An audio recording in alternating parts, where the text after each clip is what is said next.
Good morning, early Saturday. And I'm going to just jump right into this. And can we be frank with each other? This is a sensitive subject.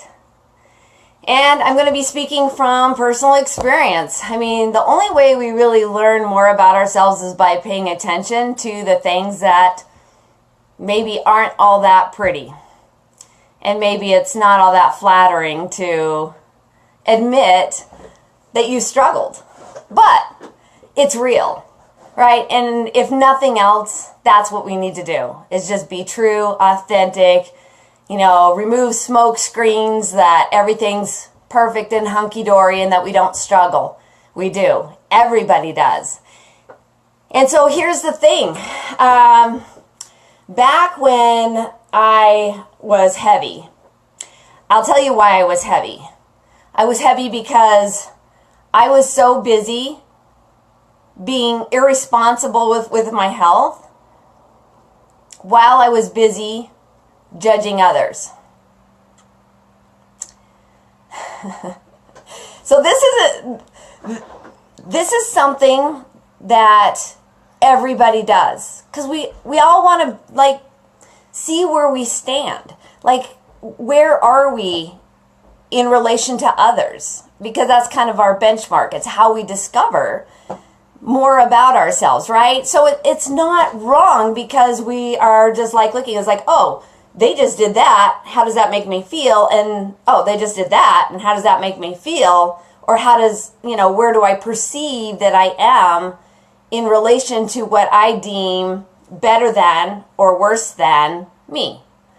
And so there was this underlying current in my life that I wanted to change everybody but me, because it's much easier, right? It's easier to point the finger and discover what's wrong with everybody else. But here's the truth. The truth is, when you find fault with others, there is something about the fault you found in them that is driving you nuts about you. And that's why there's a lot of self-soothing of our pain internally. We've all felt judged at one point or another, but we've also done our fair share of judging others. And as long as we're judging other people, we are not necessarily taking a really good look at the person pointing the fingers. I tell people this all the time, that when you're upset with somebody, and the easiest person to be upset with is the one you're married to. When you're upset with your partner, stop. Pick yourself up, walk yourself into the bathroom, look in the mirror, and ask, why is that behavior, attribute, habit driving me crazy? Usually it has everything to do with the thing that's driving you crazy about you that you could actually improve on and do better at. But instead, we self-soothe with food, going, my life is not going as planned. I didn't get the person in office that I wanted. My life is not going as planned. If you feel like there is a separation in your life from the people you're trying to connect with, from the people that you want to rub shoulders with the ideas and the values that you want instilled, look and see where it starts. It always starts with us. Always.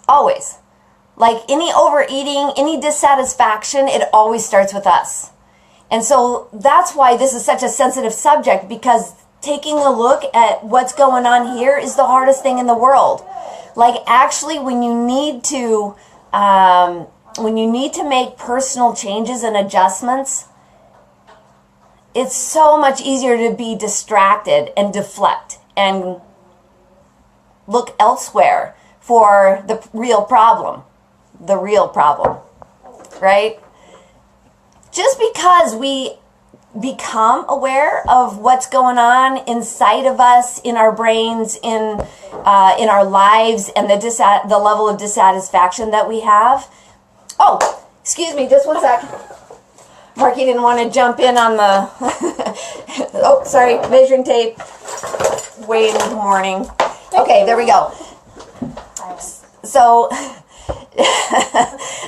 Colleen's in the house. When we take a look at ourselves, when we become aware of our patterns of pointing the finger, looking elsewhere, distracting ourselves with other dissatisfactions, it's really important to understand that that doesn't have anything to do with our not enoughness, with our lack of self-worth. Like, it's all there. We are the whole package. The best part of us is waiting to break out, and that is when we recognize where our distractions are, where our blame is, where the lack of responsibility is getting left off. Like, when we take responsibility for our lives, our behaviors, our habits, everything. Like, it's this practice of self-compassion where you can just let yourself off the hook. And that's not let yourself off the hook without awareness or improvement or steps to create new habits for yourself of thinking better thoughts and having doing things to improve our mood. It's letting yourself off the hook going, well, I'm not perfect either. And so I can have compassion for me, and I guarantee 1,000%, 1,000% that when you have compassion for you, you have a high level of compassion for everybody else. That you give them room to make their mistakes if you deem them as mistakes, or you give them room to think their thoughts and use their free agency and do as they see fit, because it really has nothing to do with you, right? When I discovered that my pointing fingers at my spouse was so counterproductive to my personal growth, that I was stunting my growth, holding him accountable without holding myself accountable for whatever it is that I needed to do that would take me to the next level of personal growth, because I was stuck, and it was so much easier just, you need to fix you so I don't have to fix me. That concept, that didn't get us anywhere. It wasn't until I took steps to just focus on me. And we think that that's a selfish idea. It is not.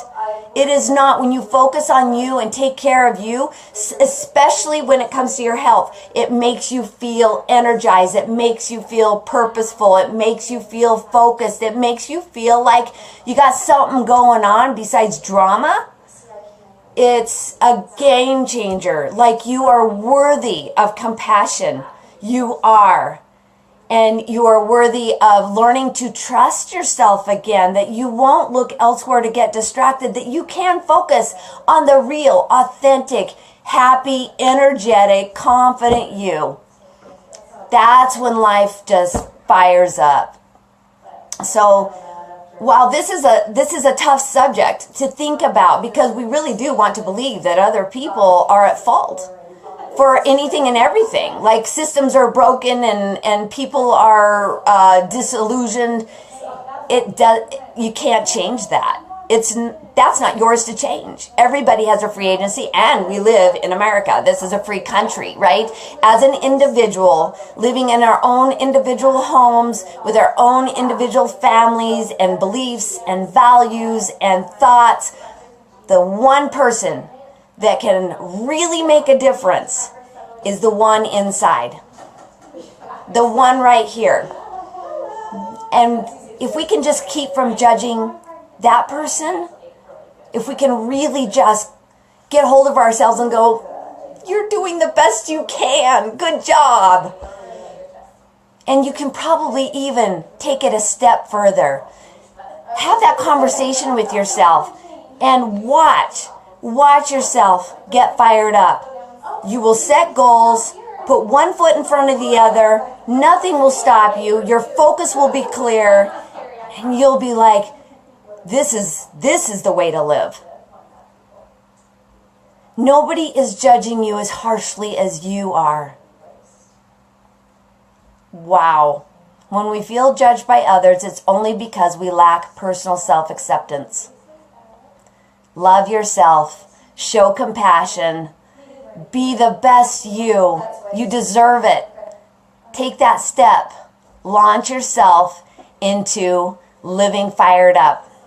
Okay, we've got clients coming in the door. We have an amazing workout happening here in 10 minutes. Push till you can't, rest till you can. It's all about getting fired up and living to your maximum potential. Those of you that are coming to our workshop today, woo! I can't wait to meet you. And it's going to be so much fun to get to talk more about your goals and how to launch yourself into the future. If you're still thinking about joining us, there's also, it's not too late to sign up for today at 10 a.m. It's on our Facebook page under the events.